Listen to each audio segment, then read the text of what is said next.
भावनपुर नामक गांव में एक गरीब किसान रघुवीर रहता था।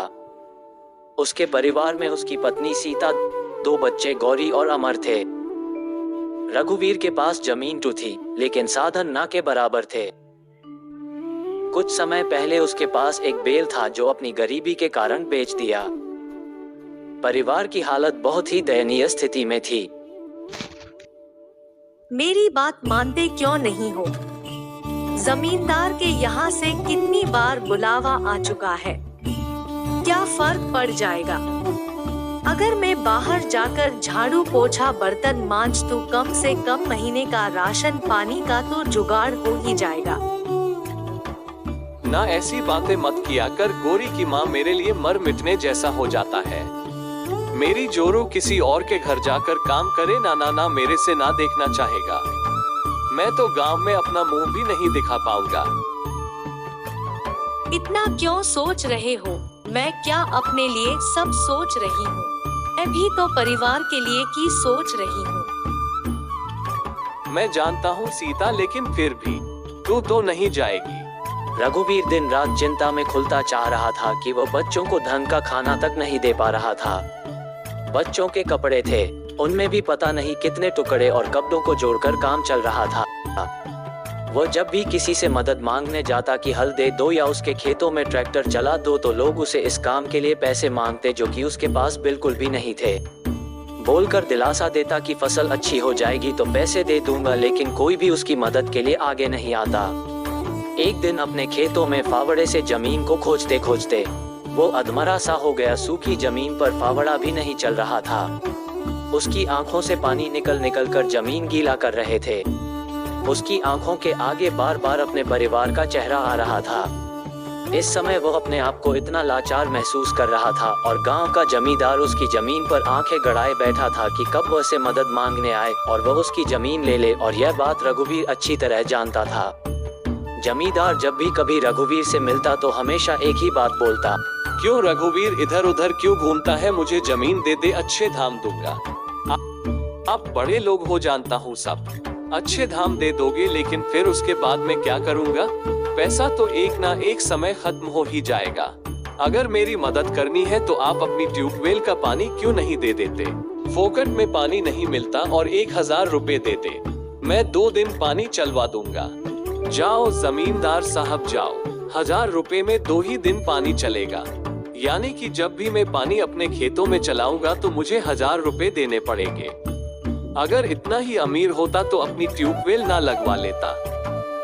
फिर जमींदार और रघुवीर अपने अपने रास्ते चले जाते हैं। अगले दिन पिछले हफ्ते थोड़ा सा अनाज ही पड़ा था जो मैंने पिसवा लिया। बस आज ही का आटा बचा है। मुझे समझ नहीं आ रहा है कि मैं बच्चों को क्या खिलाऊंगी। तू अभी का तो खाना बना, शाम तक मैं देखता हूँ, कहीं पर काम कर लूंगा। 2 रोटी का जुगाड़ कैसे न कैसे कर ही लूंगा। सीता खाना बनाने लगती है और दोनों बच्चे अपने स्कूल जाने की तैयारी करने लगते हैं। वो तो शुक्र था कि गांव में सरकारी स्कूल था जहां एक टाइम का खाना भी बच्चों को दिया जाता था। खाना खाकर बच्चे स्कूल चले जाते हैं और रघुवीर अपना गमछा उठाकर जैसे ही घर से बाहर जाने लगता है तो देखता है सूट बूट में एक आदमी उसके घर के बाहर खड़ा है। वो उसे बहुत पहचानने की कोशिश करता है। हाँ जी भाई साहब, किस से मिलना है? मैंने पहचाना नहीं। ये बोलकर तो तूने मेरा दिल तोड़ दिया।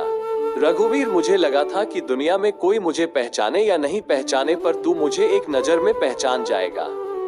बस यही थी तेरी यारी दोस्ती, मैं तो तुझे कभी नहीं भूला। रघुवीर फिर से उसका ध्यान से चेहरा देखता है और उसके गले लग जाता है और रोने लग जाता है। तुम हरिकिशन हो ना हो मेरे दोस्त, मैं कैसे पहचानता? जब तुम यहाँ से गए तो कितने छोटे से थे, अब देखो कैसे गबरू जवान दिख रहे हो। है भगवान ने कोई सपना तो नहीं देख रहा।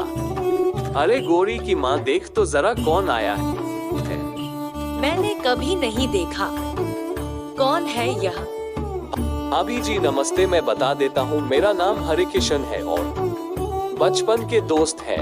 हरिकिशन जब रघुवीर के घर के अंदर आता है तो घर की हालत देखकर उसे बड़ा सदमा सा लगता है। 2 टूटी फूटी चारपाई, एक रस्सी पर कुछ कपड़े टंगे थे, नीचे जमीन पर दरी बिछी हुई थी।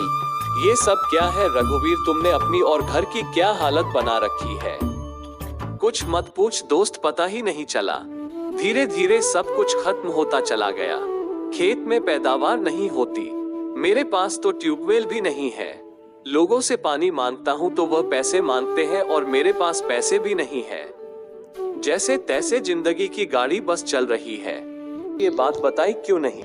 तुम्हारे पास तो मेरा एड्रेस भी नहीं था और इस बीच में कभी गांव भी तो नहीं आया। ये सब छोड़ो और मुझे ये बता कि गांव कैसे आना हुआ और तेरे परिवार में कौन कौन है? शादी वादी हुई तेरी या नहीं? हाँ भाई, सब ठीक है। बाबा गुजर चुके हैं, अम्मा है और शादी हो चुकी है।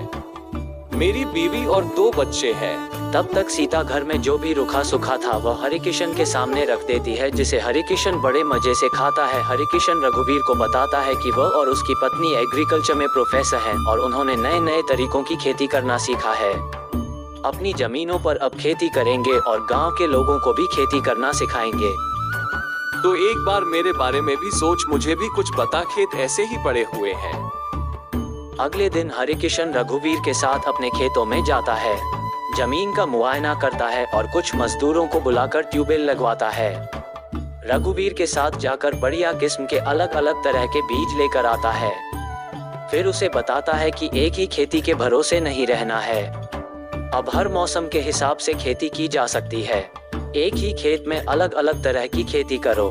ये बातें सुनकर जैसे जैसे हरिकिशन को बोलता है वैसे अपनी खेती करता है। दोनों दोस्त अपने अपने खेतों में मेहनत करते हैं। हरिकिशन का घर काफी पुराना हो चुका था, इसलिए वो उसे मरम्मत के लिए दे देता है, जो कि अब लगभग पूरा हो चुका था। 2 महीने बीतते बीतते ही रघुवीर देखता है कि उसके खेतों में सब्जियां उग गई है। हरिकिशन की मदद से मंडी में बेचता है और मुनाफा कमाता है। घर आते समय हरिकिशन रघुवीर फिर फल खरीद कर लाया था। आज तेरी वजह से इतने कम समय में मुनाफा कमा पाया, सच में तू किसी फरिश्ते की तरह मेरी जिंदगी में आया है, जब मैं पूरी तरह ना उम्मीद हो गया था। कैसी बातें कर रहा है? हम दोनों दोस्त हैं और एक दूसरे के काम नहीं आएंगे तो भला फिर हमारा क्या फायदा? कल मेरा परिवार भी गांव आ रहा है। भाभी से कहना कि अच्छा अच्छा खाना बनाकर रखें। बिल्कुल, मैं अभी सामान लेकर जाता हूँ। वो सारी कमाई सीता के हाथों में रख देता है। हरिकिशन भाई आने से हमारी जिंदगी सुधर गई। दोस्त हो तो ऐसा। कल हरिकिशन का परिवार आ रहा है, मैं ये सामान लेकर आया हूँ। अच्छा अच्छा खाना बना लेना। हाँ हाँ, मैं सब बना लूंगी। अगले दिन रेलवे स्टेशन पर हरिकिशन और रघुवीर हरिकिशन की फैमिली को लेकर आते हैं। सीता हरिकिशन की मां के पैर छूती है और उसकी पत्नी के गले लगती है। सबको जलपान कराने के बाद भोजन कराती है। बच्चे भी आपस में घुल मिल जाते हैं और बाहर खेलने चले जाते हैं। सारे बड़े बैठकर बातें करने लगते हैं और आगे के लिए प्लानिंग करने लगते हैं।